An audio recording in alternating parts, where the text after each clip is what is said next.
After over 10,000 people killed, 70% of whom are women and children, for the Israelis to claim that they are trying to protect citizens is, honestly, it's an insult to one's intelligence.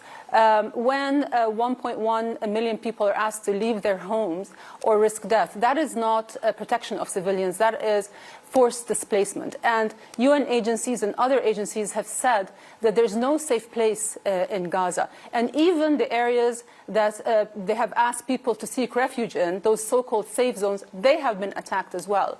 And never mind that the evacuation orders are sent online or on television, knowing that there's no electricity in Gaza since the beginning of this war.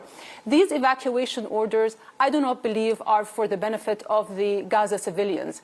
They are not the target audience. The rest of the world is. It is Israel's attempt to try to legitimize their actions. And when it comes to human shields, I think we need to defer to international law.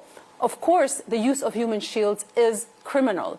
But even if one side puts a civilian in harm's way, that civilian is still entitled to full protection under international humanitarian law. That is the global standard, and no nation is exempt. So before firing any bullet, before dropping any bomb, it is the responsibility of the nation to weigh the risk to civilian life.